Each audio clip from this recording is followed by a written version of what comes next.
பல்வேறு இடங்களில் நடைபெற்ற நிகழ்வுகளை விரைவுச் செய்திகளாக பார்க்கலாம். வெளிமாநில பதிவெண் கொண்ட ஆம்னி பேருந்துகளை இயக்க அனுமதியில்லை என தமிழ்நாடு போக்குவரத்து துறை அறிவித்துள்ளது. இது தொடர்பாக வெளியிட்டுள்ள அறிக்கையில், தமிழ்நாடு அரசு அனுமதியில்லாத பேருந்துகளில் பயணிகள் முன்பதிவு செய்ய வேண்டாம் எனவும், முன்பதிவு செய்திருந்தால் அதனை உடனே ரத்து செய்ய வேண்டும் எனவும் தமிழ்நாடு அரசு அறிவுறுத்தியுள்ளது.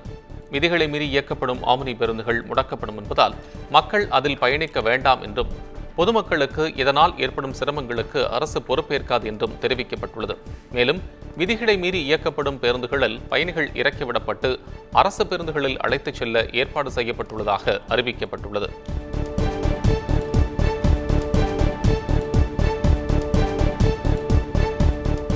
சென்னையில் மாடு முட்டி பெண் சிகிச்சை பெற்று வரும் நிலையில் அதிகாரிகள் யாரும் வந்து சந்திக்கவில்லை என்று கூறி பாதிக்கப்பட்ட பெண்ணின் உறவினர்கள் திடீர் போராட்டத்தில் ஈடுபட்டதால் பரபரப்பு ஏற்பட்டுள்ளது. சென்னை திருவொற்றியூர் பகுதியில் சாலையில் நடந்து சென்ற பெண் ஒருவரை எருமை மாடு ஒன்று ஆக்ரோஷமாக முட்டி தூக்கி வீசியது. இதில் காயமடைந்த அந்த பெண் ஆபத்தான நிலையில் பெரியார் நகர் அரசு மருத்துவமனையில் சிகிச்சை பெற்று வருகிறார். இந்த நிலையில் பாதிக்கப்பட்ட பெண்ணிற்கு அரசு எந்த ஒரு மருத்துவ உதவியும் செய்யவில்லை என்றும், அதிகாரிகள் யாரும் வந்து பார்க்கவில்லை என்றும், சம்பந்தப்பட்ட மாட்டு உரிமையாளரை இன்னும் பிடிக்கவில்லை என்றும் குற்றம் சாட்டி பெண்ணின் உறவினர்கள் திடீர் போராட்டத்தில் ஈடுபட்டனர்.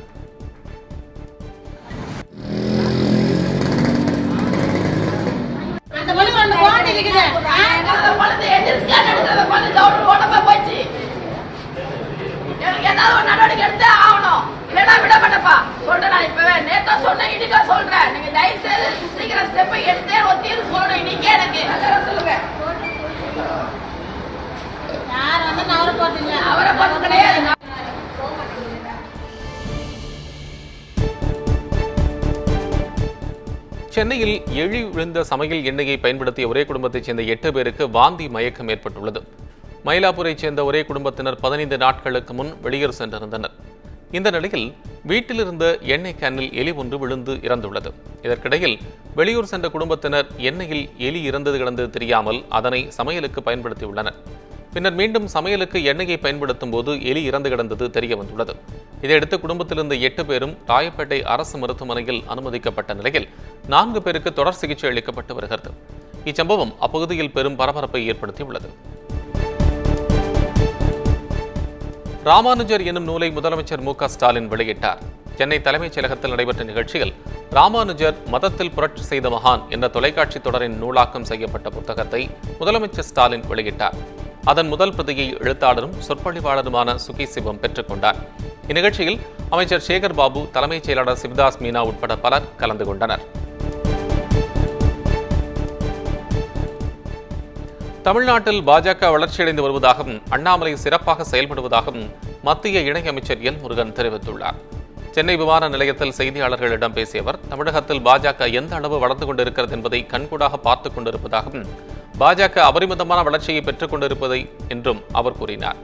ரயில்வே விபத்து தவிர்க்க முடியாத ஒன்று என்றும், எதிர்பாராமல் நடக்கக்கூடியதென்றும் எல் முருகன் குறிப்பிட்டார்.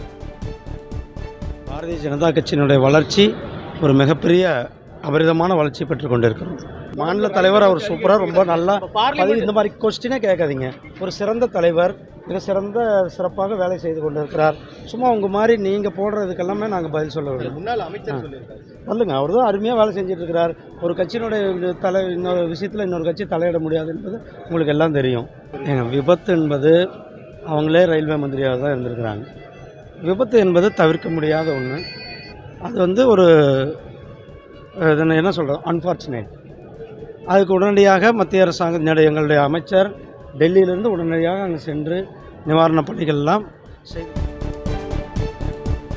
சொத்து குவிப்பு வழக்கில் அமைச்சர் பொன்முடி விடுதலை செய்யப்பட்டதற்கு எதிராக தாமாக முன்வந்து விசாரணைக்கு எடுத்த வழக்கை ஜூலை 22ஆம் தேதிக்கு சென்னை உயர்நீதிமன்றம் ஒத்திவைத்துள்ளது. அமைச்சர் பொன்முடி தனது பதவியை முறைகேடாக பயன்படுத்தி 1,36,00,000 ரூபாய் அளவிற்கு சொத்து சேர்த்ததாக கடந்த 2002ஆம் ஆண்டு வழக்கு பதிவு செய்யப்பட்டது. இவ்வழக்கில் குற்றம் நிரூபிக்கப்படாததால் வேலூர் நீதிமன்றம் பொன்முடி மற்றும் அவரது மனைவி விசாலாட்சியை விடுதலை செய்து தீர்ப்பளித்தது. இந்த தீர்ப்புக்கு எதிராக சென்னை உயர்நீதிமன்ற நீதிபதி ஆனந்த் வெங்கடேஷ் தாமாக முன்வந்து வழக்கை விசாரணைக்கு எடுத்திருந்தார். இந்நிலையில் வழக்கு மீண்டும் விசாரணைக்கு வந்தபோது ஏற்கனவே அமைச்சர்கள் தங்கம் தென்னரசு, KKSSR ராமச்சந்திரன், முன்னாள் முதலமைச்சர் O. பன்னீர்செல்வம் ஆகியோர் மீதான வழக்குகள் நடைபெற்று வருவதால் பொன்முடி வழக்கை ஜூலை 22ஆம் தேதிக்கு ஒத்திவைத்து நீதிபதி உத்தரவிட்டார். தொகுப்பாளினியை பாலியல் வன்கொடுமை செய்ததாக கைது செய்யப்பட்ட காளிகாம்பாள் கோவில் பூசாரி கார்த்திக் முனுசாமிக்கு நிபந்தனை ஜாமீன் வழங்கி சென்னை உயர்நீதிமன்றம் உத்தரவிட்டுள்ளது. கார்த்திக் முனுசாமி ஜாமீன் கோரி சென்னை உயர்நீதிமன்றத்தில் தாக்கல் செய்த மனு நீதிபதி டிவி தமிழ்ச்செல்வி முன்பு விசாரணைக்கு வந்தது. அப்போது காவல்துறை தரப்பிலும் புகார் அளித்த பெண் தரப்பிலும் கார்த்திக் முனுசாமிக்கு ஜாமீன் வழங்க எதிர்ப்பு தெரிவிக்கப்பட்டது. இந்த நிலையில் விருகம்பாக்கம் அனைத்து மகளிர் காவல் நிலையத்தில் ஒரு வாரம் கையெழுத்திட உத்தரவிட்டு கார்த்திக் முனுசாமிக்கு நிபந்தனை ஜாமீன் வழங்கி நீதிபதி தமிழ்ச்செல்வி உத்தரவிட்டார்.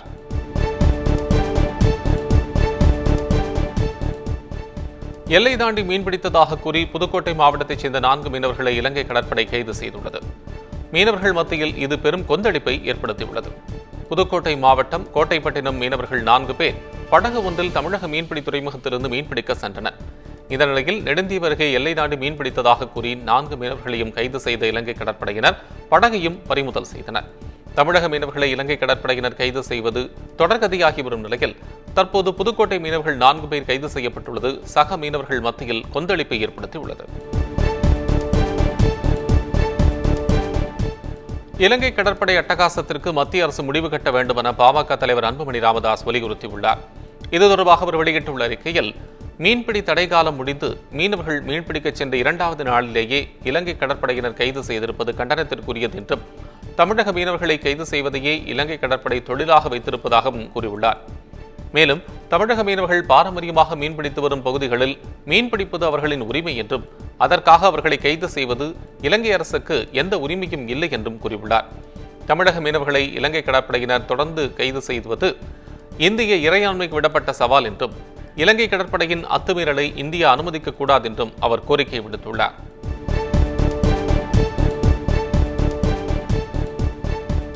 மேகதாது அணை விவகாரத்தில் மத்திய அமைச்சர் சோமண்ணாவின் யோசனை தவறானது என தமிழ் மாநில காங்கிரஸ் தலைவர் ஜி.கே. வாசன் தெரிவித்துள்ளார். இது தொடர்பாக அவர் வெளியிட்டுள்ள அறிக்கையில், மேகதாதுவில் அணை கட்டுவது தொடர்பாக கர்நாடக அரசு மேற்கொள்ளும் முயற்சியானது தமிழக டெல்டா விவசாயிகளை மிகப்பெரிய அளவில் பாதிக்கும் என்று தெரிவித்துள்ளார். கர்நாடகத்தைச் சேர்ந்த மத்திய ஜல்சக்தி துறை இணையமைச்சர் சோமண்ணாவின் செயல்பாடானது நடுநிலையானதாக, விவசாயிகளுக்கு நம்பிக்கை கொடுக்கக்கூடியதாக இருக்க வேண்டும் என்றும் குறிப்பிட்டுள்ளார். மேலும் தமிழ்நாட்டின் உரிமை, விவசாயிகளின் நலன் ஆகியவற்றை கவனத்தில் கொண்டு நியாயம் கிடைக்கும் வகையில் மத்திய ஜல்சக்தி துறை இணையமைச்சர் செயல்பட வேண்டும் என்றும் ஜி.கே. வாசன் கூறியுள்ளார்.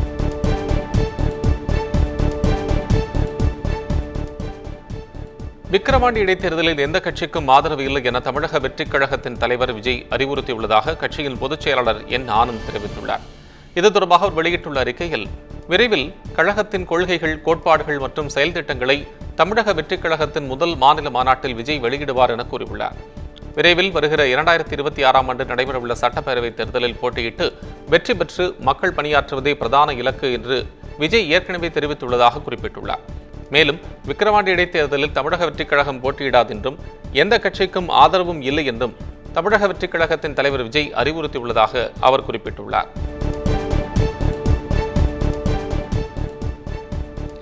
நீர்பிடிப்பு பகுதிகளில் பெய்து வரும் கனமழை காரணமாக தமிழ்நாடு பகுதிக்கு முல்லை பெரியாறு அணையிலிருந்து 511 கனஅடி நீர் திறக்கப்பட்டுள்ளது.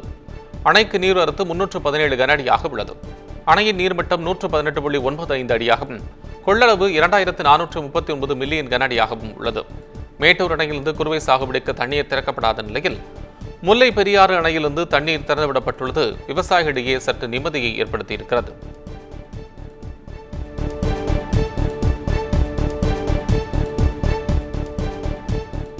கனமழை காரணமாக செம்பரம்பாக்கம் ஏரிக்கு நீர்வரத்து அதிகரித்துள்ளதால் குடிநீர் தேவைக்காக 109 கனஅடி நீர் வெளியேற்றப்பட்டு வருகிறது.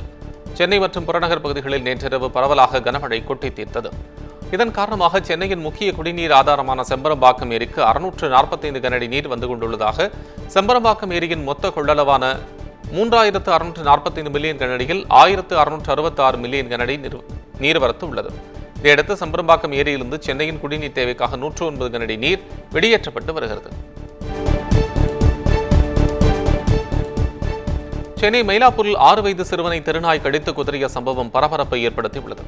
மயிலாப்பூர் நொச்சிக்குப்பம் எல்லையம்மன் கோயில் தெரு பகுதியில் நேற்றிரவு 6 வயது சிறுவன் வீட்டு வாசலில் விளையாடிக் கொண்டிருந்த தெருநாய்களுக்கு பிஸ்கட் வழங்கியுள்ளார். அப்போது திடீரென தெருநாய்கள் சிறுவனின் முகம் மற்றும் தோள்பட்டைகளில் கடித்து குதறியதுடன் உடலின் பல்வேறு பகுதிகளில் கீறி உள்ளன. இதனால் படுகாயமடைந்த சிறுவன் ராயப்பேட்டை அரசு மருத்துவமனையில் அனுமதிக்கப்பட்டு சிகிச்சை பெற்று வருகிறார். இதுகுறித்து மெரினா போலீசார் விசாரணை நடத்தி வருகின்றனர். சென்னையில் தொடரும் நாய்கடி சம்பவங்களால் குழந்தைகளை வைத்துக் கொள்ள பெற்றோர்கள் அச்சமடைந்துள்ளனர். Sub